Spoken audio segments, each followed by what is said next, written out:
Very good evening and welcome to Resource PNG. Tonight we bring to you a joint production between EMTV and the PNG Chamber of Mines and Petroleum. In every project, developers have a responsibility to give back to communities in which they operate. Apart from the benefits of taxes to the government and royalties to landowners, developers also have an obligation to provide education, training, employment, as well as create jobs for people within the immediate vicinity of their project sites. In this program, Resource PNG will take a look at examples of how some of these projects have gone about promoting education, training, employment, as well as create job opportunities where they are located. In this first segment, we will look at a mining operation that was at the forefront of promoting these benefits. The Panguna mine, operated by Bougainville Copper Limited, was PNG's first recognized world-class mine. Prior to its forced shutdown in the late 1980s, the mine had become renowned for providing a high level of education and training opportunities for people on Bougainville.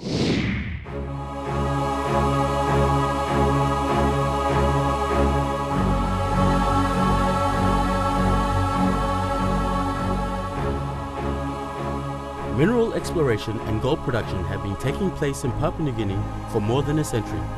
The modern era of hard rock mining commenced with the Bougainville copper mine at Panguna in the early 1970s. Besides creating thousands of jobs at the big open-cut mine at Panguna, the Bougainville copper mine turned the nearby provincial capital of Arawa into a bustling township, boasting a modern supermarket, housing for hundreds of expatriates, the nation's best stocked and managed hospital, schools, and a supply of power, water, and other public amenities.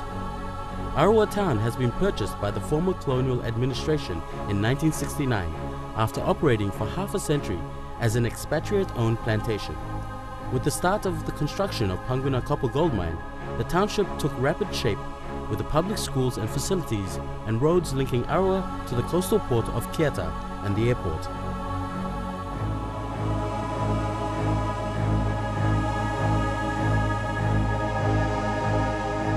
As the mine exports began in 1972, Arawa Township grew and prospered. It quickly became the third largest urban center in Papua New Guinea, with a population of around 35,000 people. A township created by the existence of a nearby mine, there were jobs generated for all kinds of skilled and unskilled workers, as well as professionals ranging from lawyers and librarians to environmentalists and engineers. Small businesses flourished. Arawa was at the heart of rich agricultural land that made Bougainville PNG's foremost producer of copra and cocoa. Among the small businesses were newsagents, chemists, hairdresser, shoe and clothing shops, stores for fresh and frozen goods, a hardware store, fish and chips, and if one was sports-minded, there were squash courts, rugby and soccer fields in town. By the late 1980s, the political situation between the national government and the Bougainville provincial government had soured. A civilian rebellion shut down the mine in 1989 after it had grown into a sizable world-scale operation. While the shutdown was devastating for the people of Bougainville, causing the direct or indirect deaths of 10 to 15,000 people, the political, economic and social ramifications were felt throughout PNG. In the wake of the mine shutdown, some 10% of formal sector jobs were lost in Port Moresby. What was then the country's best vocational training institute, which had trained thousands of Bougainvillians and other Papua New Guineans, was destroyed. Closure of the Bougainville copper mine was among the factors that led to stagnation of the PNG national economy right through the 1990s. In 2002, some 13 years after the mine closure, it was often remarked that PNG's per capita incomes had fallen to their lowest levels since independence in 1975. The 1990s coincided with a dramatic fall in exploration spending and many predictions that much of the country's minerals and oil industries were shut down by the middle of this decade. The economic downturn took place even though a new mine commenced gold mining in 1984 at Oktedi in the Star Mountains of Western Province, with full-scale copper and gold mining starting 3 years later in 1987. A second gold mine began production at Pogera in Enga Province in 1990, and PNG became an oil exporter for the first time in 1992. As each new resource project started up, there has been a similar pattern of development. Major, bustling townships have sprung up near big resource operations, creating urban centers with 20,000 or more people. The previously sparsely populated area around Porgera now has around 50,000 residents, making it the 5th largest population center in the entire country.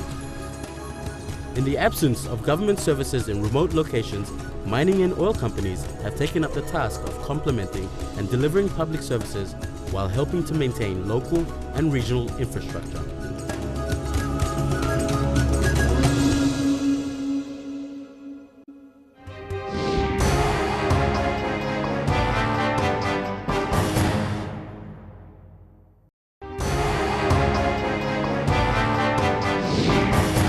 Welcome back. We continue our focus on how projects go about delivering education, training, employment, and creating job opportunities for people impacted by mining and petroleum projects. In this segment, we look at how the Ok Tedi mine in Western Province and the Porgera mine in Enga Province contribute to the local economy. We will also look at how Oil Search Limited, an oil and gas exploration and development company, supports and promotes the development of its workforce and surrounding communities.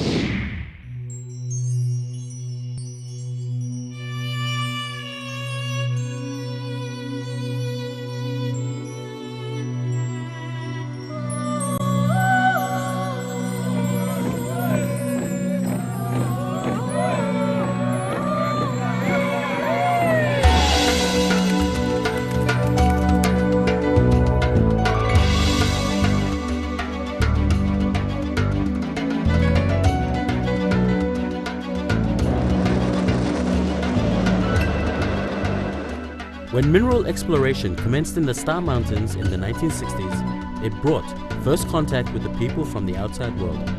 After more than 2 decades of exploration and feasibility studies, mining commenced at Ok Tedi in 1984.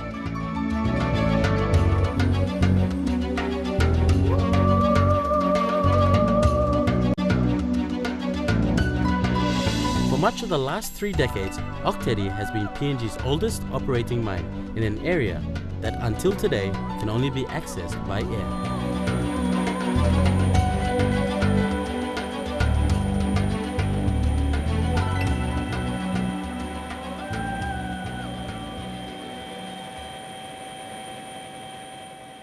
The Ok Tedi mine has led to the development and growth of the associated townships of Tabubil and Kiunga.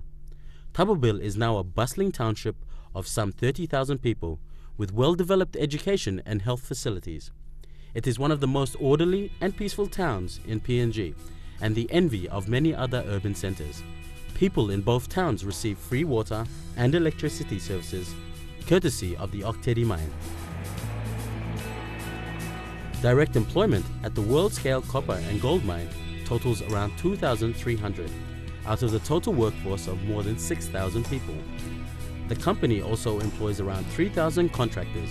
Most of the jobs are at the mine site and in Tabubil and Kiunga, from where copper concentrates are barged down the Fly River for export to smelters in Japan, China, and the Philippines. Workers from so-called preferred areas make up 32% of the workforce and constitute mainly the traditional Min people from the vicinity of the mine, as well as people from Oksap Min and Teleformin areas.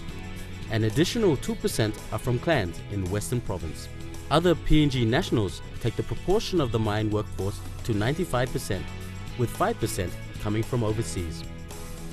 People who lived in nomadic hunter-gatherer lifestyles as recently as the 1960s and 1970s can today be found operating sophisticated heavy equipment and working as tradespeople and as highly qualified professionals at the mine. Ok Tedi is quite unique in the sense that we are every man's answer to everything here. You know, we've got carpenter shops, you know, we've got electrical rewind shops. Yeah, we run a town totally, so we've got gardeners, we've got grass cutters, we've got every sort of function here within Ok Tedi.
The Porgera gold mine was officially opened by the former Prime Minister Sir Ravi Namali in October 1990 at a ceremony also attended by Australia's then Prime Minister Bob Hawke. It is Papua New Guinea's second oldest operating mine after Ok Tedi. In the first few years of operation, it was among the richest gold mines in the world. There have been many twists and turns in the Porgera story, with several different players ever since exploration began there in the late 1940s. Although production levels have fallen over the years to 500,000 ounces annually, direct employment has risen by more than 250%, from just over 1,000 workers to nearly 3,000 workers at present. Like Ok Tedi, Porgera employs well over 1,000 contractors. The mine profile has changed significantly over the 20 years of operation.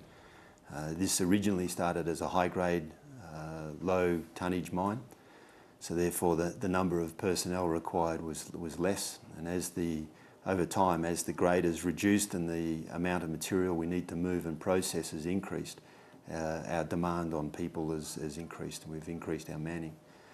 Also, once again, some of our challenges in the law and order area has meant that there's been a significant increase in the number of people in community affairs and also in security. So they've been the main three drivers of why we've gone from an operation of around 1,500 people to 3,000 people now.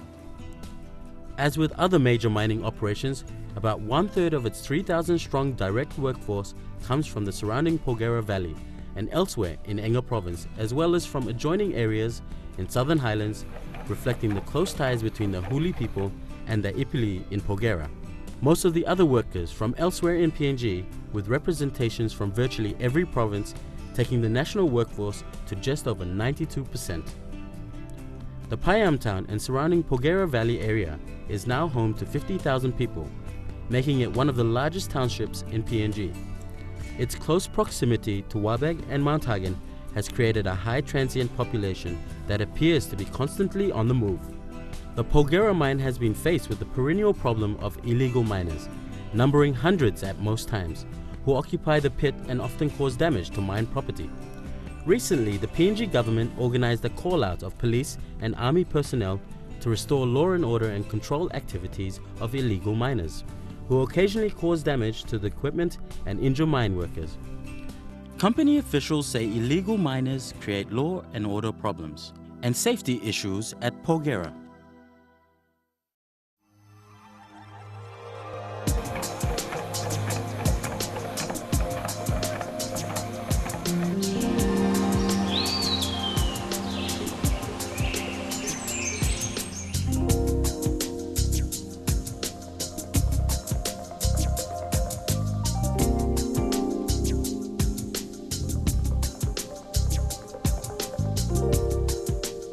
PNG's oil and gas production commenced in 1991 with the construction of Hyde's gas-fired power station, which supplies power to Porgera mine, with oil production at Kutubu commencing the following year.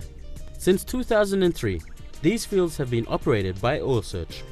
Although production has fallen from the peak of 150,000 barrels a day to around 30,000 barrels a day, Oil Search has remained one of PNG government's biggest corporate taxpayers. The company employs 1,000 people, about 85% of whom are Papua New Guineans. It has a strong employee development program using new learning management systems, along with leadership programs for senior management. Over the years, the company has sponsored more than 800 tertiary students for further studies. In the last 5 years, Oil Search has also provided seed capital and contracts worth $314 million to local landowner companies.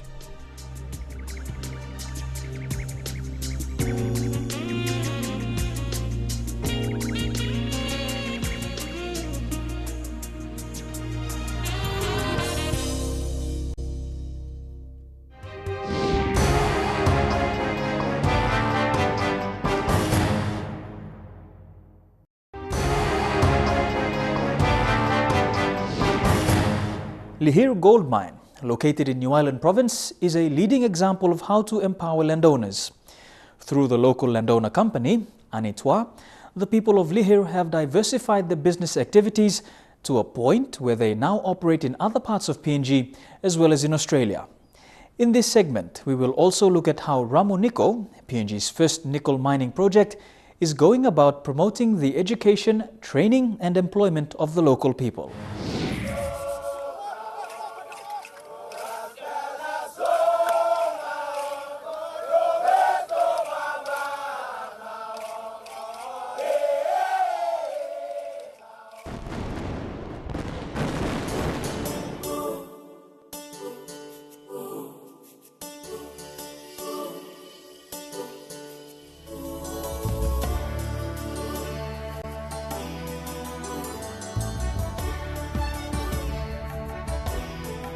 The Lihir gold mine recently completed its million-ounce upgrade at a cost of 2.5 billion kina, establishing its reputation as one of the world's largest gold mining operations.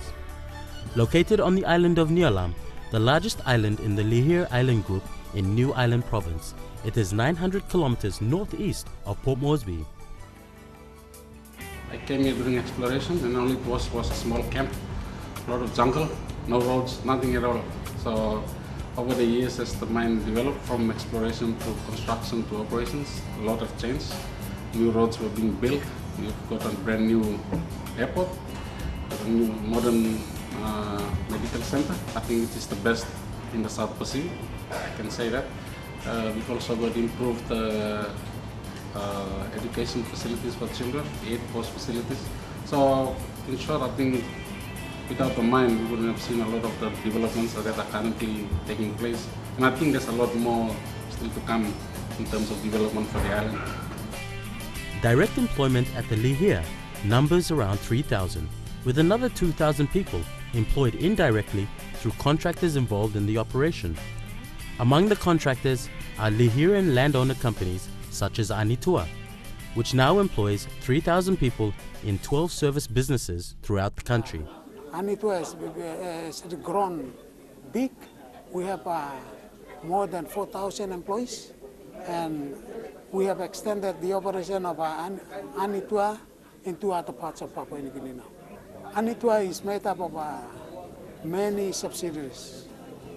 There is a mining, Anitua Mining Services, which provides support service to the mine, and we actually do some mining itself. That's one subsidiary. The other one is security, and the third one is the catering company, which is NCS.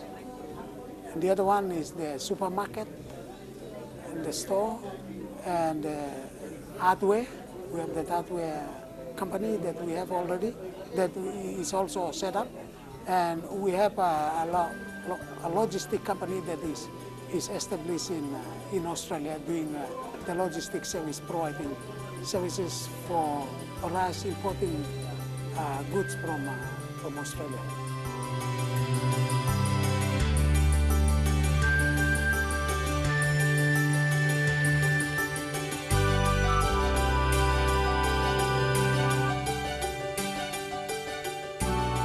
Newcrest Limited took over 100% ownership of Lihir Mine in September 2010. It was recently forced to lay off 150 workers because of an unexpected fall in world gold prices. Nevertheless, overall employment has grown substantially over the years.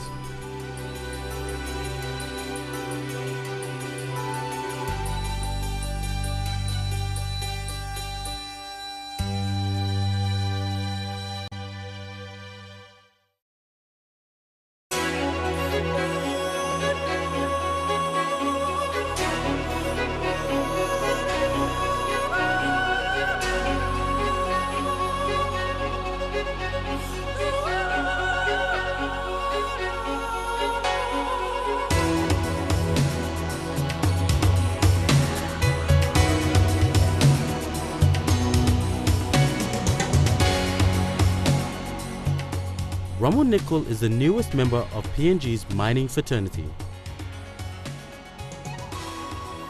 It has been particularly welcomed as the nation's first producer of nickel and cobalt, and the first major mining operation not to adopt a fly-in, fly-out regime. The mine's owner-operator, China Metallurgical Corporation, or MCC, presently employs many expatriates at the mine and mill. The company is committed to annual reduction of its 1-to-1 national to expat ratio. for its 2,000-strong workforce. This is a new first technology here in PNG, not like gold, not like copper, is nickel. So until now, the percentage is about half expatriates, half local, and this will be, for the expatriates, will reduce gradually, year by year.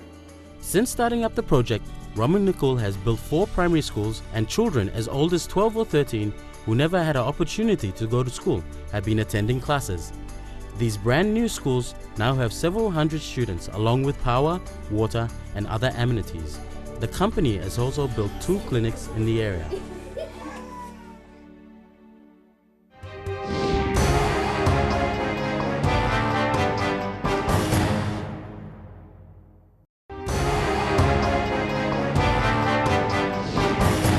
In resource projects, providing the opportunity for education, training and employment leaves a legacy long after the project itself is completed.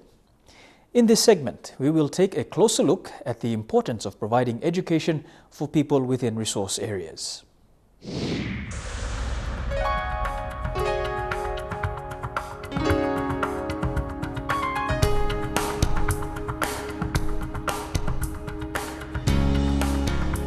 At giant mines like Oktedi, Pogera and Lihir, about 1/3 of employees are local residents. They live in remote locations where government services were inaccessible and previously worked as subsistence farmers and hunters and gatherers.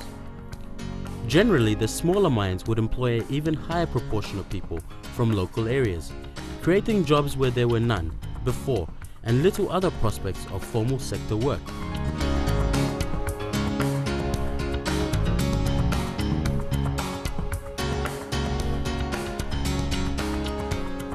At least 60% of the mining workforce comes from other parts of Papua New Guinea, to make up about 95% of total employees.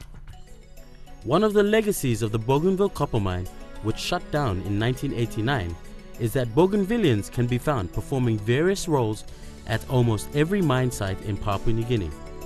This is a testimony to the high levels of training and skills development that was the cornerstone of Bougainville mine and all major mining operations in this country. Often the Bougainvillians are in senior managerial positions or in highly skilled and specialized job functions. Sama Koitai, the former mining minister, spent some of his early working years as a process control room technician at the Panguna mine. These days, he is on the board of the mining companies and is highly sought after as an industry advisor. Many others from elsewhere in Papua New Guinea can be found at Oktedi, Pogera and Lihir as accountants, engineers, office workers, heavy equipment operators and in managerial and supervisory roles. Charles Pondo, who is part Milim Bay and Manus, is manager of Oktedi's big air operations, where tailings from the Oktedi mine are dredged out of the river and reclaimed in engineered stockpile dumps that are gradually vegetated. The big air operation alone, running round the clock, has an annual budget of more than 100 million kina. Charles manages an expenditure level that surpasses the total revenue of most companies in this country. Iso Eladona, a Papua New Guinean and mining engineer by profession, is the manager, mining at Oktedi. Having first worked at Misima, Lihir and subsequently with Rio Tinto at its Western Australia operations, and very recently with MMJV at their Hidden Valley operations.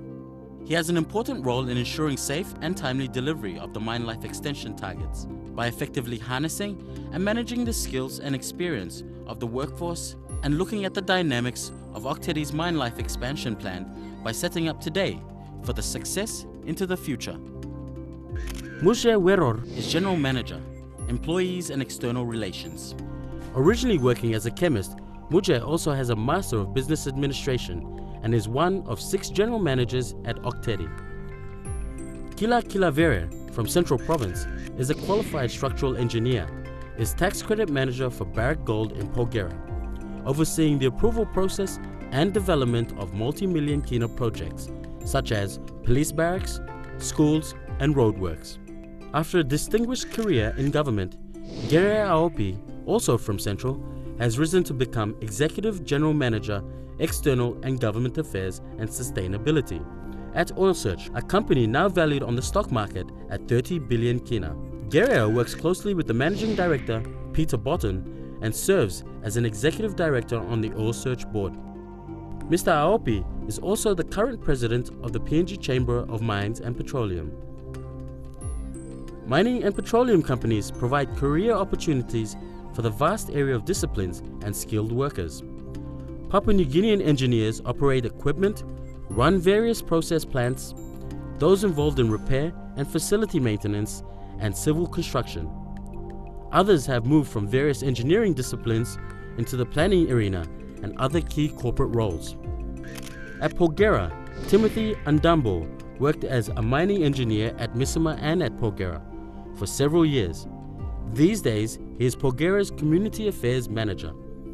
As a local Ipili belonging to the Mamai and Tuanda clans, Timothy was one of the first generation among his Porgera people to obtain a university degree. Through the Chamber, the resource sector has also assisted the Mining Engineering Department at the University of Technology in Lae, as well as the Geology Department at the University of Papua New Guinea. Key tertiary programs for graduates employed by the mining and petroleum industry.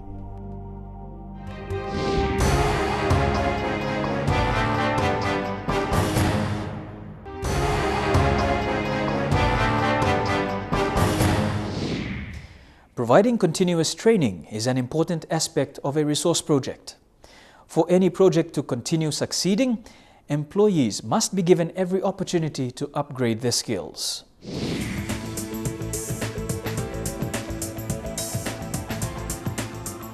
From its earliest days, mining and petroleum companies have paid a great deal of attention to staff training and the upgrading of skills, particularly for skilled tradesmen and those in technical roles such as maintenance work. Qualified and skilled tradespeople are generally also sought after by manufacturing companies and others. Without such programs, many more workers would have to be recruited from abroad. In recent years, many skilled workers and professionals have been attracted to high-paying jobs with resource companies in Australia. Training of skilled workers is not an easy task, given the low levels of education among local communities and a high level of illiteracy. But without exception, these training programs have been enormously successful and effective in helping maintain a stable workforce. We have in Oktedi for many years our own educational training institution here, and apprenticeships is an anchor to that. We have a commitment to the local people here that we will work with them to develop them, and some 30% of our whole national workforce is from this immediate area. Going on from that, the apprenticeship programs, we have other leadership programs, other development programs that are in place, right up through to senior management programs. So we're very positive that not only is OTML contributing now to the development education-wise to the people of this region, but with the new governor coming in and being very proactive, I think we're going to get another quantum leap in what we do in this area. I'll also say we are facing a lot of problems with our national workforce in a particular technical area because we're losing them. We're losing them to these terrible places like Australia and Laos and Kyrgyzstan, and we're losing them because they are internationally competitive. And that's come through the training that they've enjoyed through Oktedi mining here over the years. It is causing us a lot of difficulty because there's just not the pool of tradespeople like heavy diesel fitters, auto electricians in Papua New Guinea that we can just go out and tap and bring in. If you ask me, are we successful in training Papua New Guineans? Yes, we are very successful because they are trained to internationally competitive standards. We know that because we are losing them. One would think that having been here for 30 years that we'd have a lot of nationals in very senior roles.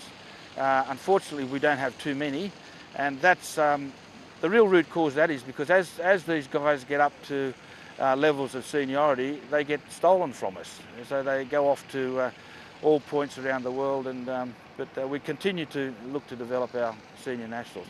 And also say this, that Teddy's workforce, that 96% are actually Papua New Guineans, and that's quite an extraordinary number in international mining context. The Bougainville Copper Mine had a major training program in its own vocational institute in the 1970s. Mining experts from that era continue to extol the virtues of that program, providing training not only for the Panguna mine, but also for other mines and industries in this country. Today, two of the best-known vocational institutes are at Oktedi and at Lihir, where more than 100 apprentices undergo training every year, along with people attending pre-vocational training programs. Until the recent million-ounce expansion, an operationally driven approach to learning and development had been considered appropriate and effective for Lihir Gold. This produced outstanding individual results among the company staff. With the growth of the company in 2008, a more coordinated strategic approach to training and development was developed. This is viewed as a pivotal part of the Lihir Gold Limited management system. It provided appropriate training and personal development to create a learning culture and environment. Each LGL operation develops and maintains a formal training needs database, alongside a formal training plan for each employee based upon identified training needs.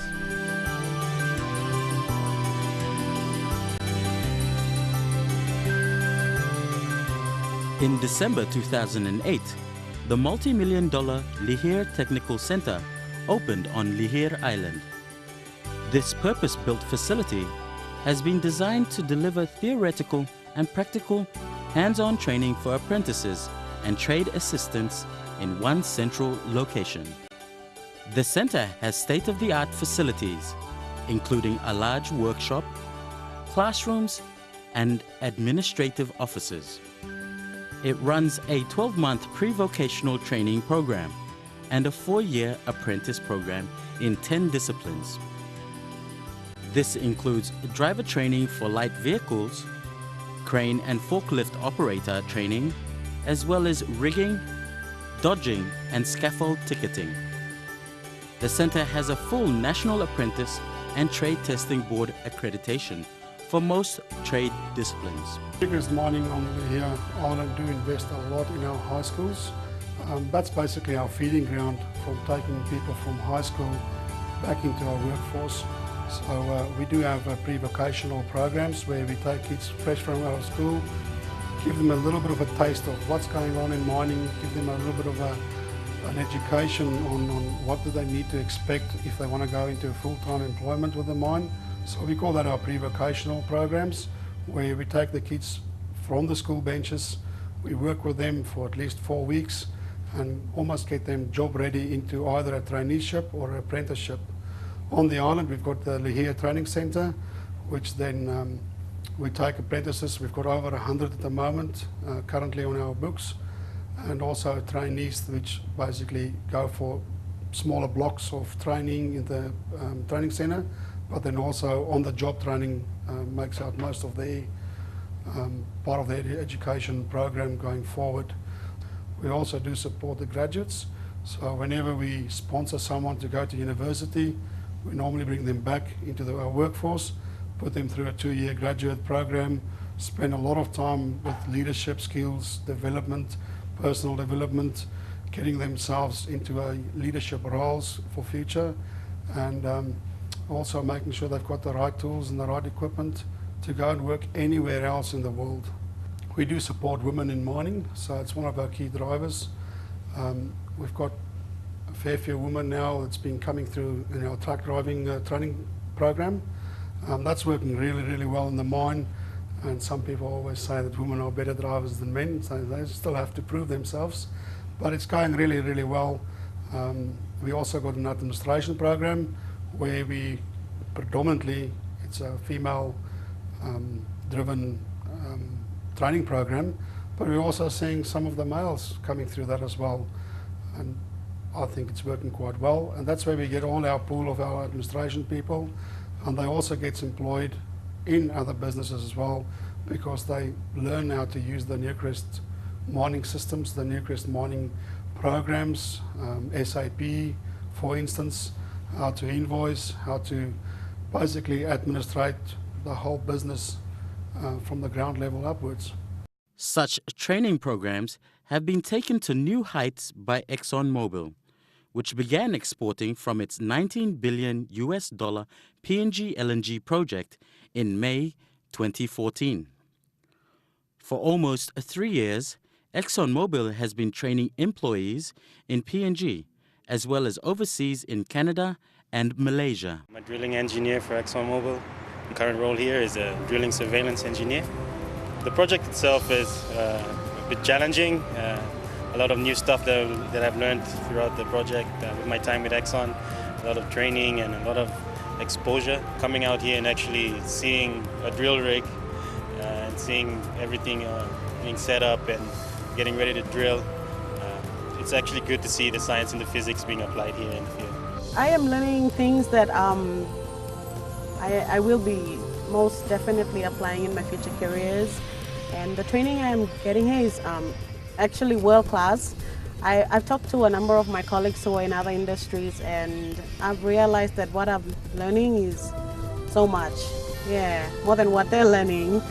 So I feel very privileged to be on the project and on this job.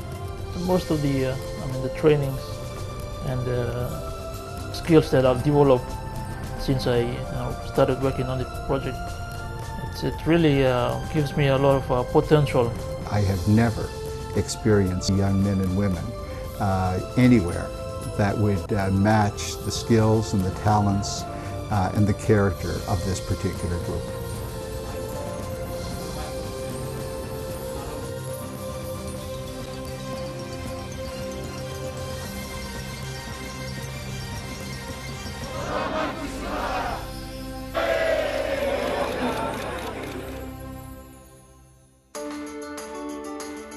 These youngsters, most of whom have completed grade 12, are now operating the ultra-modern PNG LNG plant near Port Moresby and the Hides gas conditioning plant. Building the skills of Papua New Guineans through training is part of ExxonMobil's National Content Plan. Training has helped develop the technical and professional skills of locals that was much needed during the construction phase and subsequently in the production phase. ExxonMobil has trained 150 operations and maintenance technicians who operate and maintain the Hides gas conditioning plant and the LNG plant.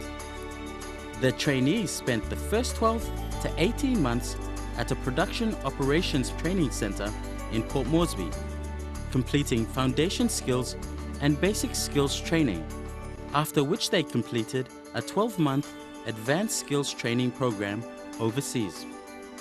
The company also runs a Bright Future training program to empower individuals to fulfill their potential and achieve their goals. With a focus on encouraging workers to harness the skills they have learned on the project in future endeavors, the training has an important role to play as workers move on to other roles outside of the project. Using a variety of creative platforms, including theatrical plays, the program is delivering a wide range of training to project workers. Among the topics that have been covered are planning, goal setting, identifying negative habits through self-assessment, financial management, and investment strategies. Because of the high level of activity undertaken by the PNG LNG project, and the outward migration of mining industry workers to Australia, all PNG resource companies have been faced with the problems of losing some of their skilled staff, especially as wages spiraled. One of the significant challenges we face are skills, particularly in our technical services group and our professionals and technical people. We've started an intensive program of training and development for those groups. And that will help us go a long way to making the mine more predictable in their performance going forward. But certainly skills and knowledge are in a short demand. We have about 10 graduate metallurgists currently with the Barrick program, pre-plant metallurgists and 5 senior metallurgists, which, because of the mining boom around the world, most of our experienced metallurgists have left. So that's why we have recruited a lot of graduate metallurgists from Unitec, and we're developing them, training them up to be the next plant mats, senior mats, and be able to take some of our roles in the future. Yeah. Most of my employees up here, they're locals. We usually get local boys from here. We bring them in. We have a training package that we have in the processing plant.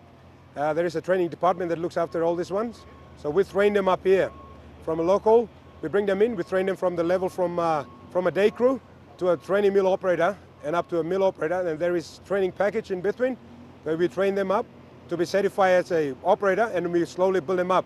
So the training goes along with the package of the pays as well.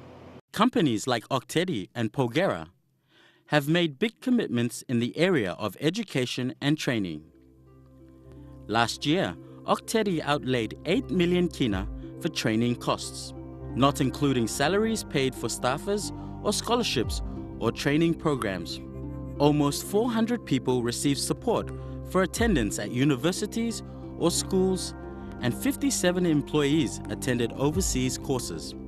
Over the years, support has been given to about 6,000 Papua New Guineans, largely for attendance at various universities. Training costs have amounted to 85.4 million kina over the year. Barracks Pogera operation provided sponsorship in 2012 for 42 students attending UPNG and Unitec, and another 28 sponsorships for students attending schools and colleges under a total training and education budget of more than 700,000 kina. In addition, Pogeran trade assistants receiving training numbered 132, taking the total over the years to 3,900. Last year, 142 Pogera workers attended overseas courses. Over the years, salaries and other direct costs involved in staff education and training programs have cost the company 95 million kina.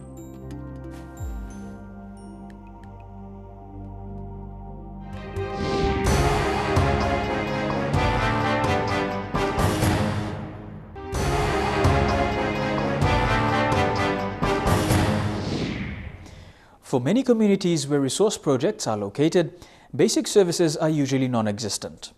Under the tax credit scheme, resource companies have undertaken important infrastructure such as roads, schools and health centres. These projects are approved by local and provincial government authorities as well as the Department of National Planning. Under the tax credit scheme, established by the national government, resource companies have undertaken important infrastructure or social projects once approval is received from local and provincial government authorities and from the Department of National Planning. Such projects have to fit into national and regional development priorities and generally involve essential roadworks, schools, and housing for police and other public servants. This has found to be an efficient conduit for a variety of projects with cost-effective deliveries by companies that are already active and transparent in the areas in which they operate.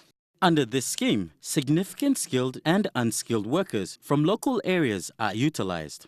Octedi has outsourced construction work worth 84 million kina for regional schools, hospitals, and police barracks. The company has also built airstrips at Kiunga, Tababil, Ningaram, and other parts of Western Province, as well as the Teleforming district in Sundown and elsewhere in PNG. Basically, the tax credit scheme up here in Pogera, how it works is we, rather than paying tax to the government, we actually apply for funding from the national planning to build infrastructure using the credit which will pay tax. And basically we just apply for funding from the national planning through the district administrator and the provincial administrator for Enga. That all gets through a process in which they identify the projects that are outside the provincial and district level planning, budgeting, and if it sits outside of that, the district administrator and the provincial administrator usually endorse a an application for us for Barrick to submit to national planning to apply for funding under the TCS scheme. And once that's happened, we take it on board and we literally manage the implementation of that straight from all the way from design through to concept and to the actual construction. And then at the end of the day, we hand over the project to the end user, and in this case, for an example, is the Payam Police Barracks. That'll get handed over to the district administrator here, who in turn will hand it over to the Royal PNG Constabulary. For our public servant houses, maintenance, we're also undertaking a renovation of the Payam Porgera High School dormitories. We're about to build another classroom for Payam Primary School. Those are just to name a few within the valley that we're about to start. And the others, which notably is the Payam Hospital, that's come under the tax credit scheme that was built some time back, and now it's been handed over to be managed by PDA. And we range, the projects that we undertake, they range from education, law and order, health, and infrastructure for the transport sector. And those are all also in alignment with what the requirements are from national planning. All resource projects have also undertaken agricultural development activities, along with financial and technical assistance targeted at local communities and women's groups. With the finite life of resource projects, all major operating companies have a place in programs to ensure economic sustainability of local communities. Education and vocational training activities are very much a core activity in this regard. Skilled personnel are usually able to get jobs elsewhere or to become proficient small business owners.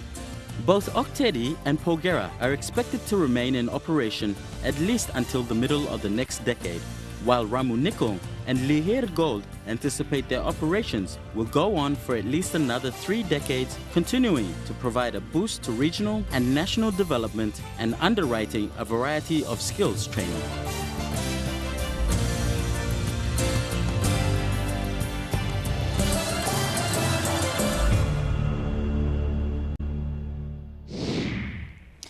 And that brings us to the end of this edition of Resource PNG. If you want to know more about the program, please email us. Our address is resourcepng@emtv.com.pg. You can also view this edition online by going to www.mtv.com.pg, where you will find a link to the Resource PNG page. You can also get in touch with us via our Facebook page. Until the next time, I'm Mary Batulo. Have a pleasant evening.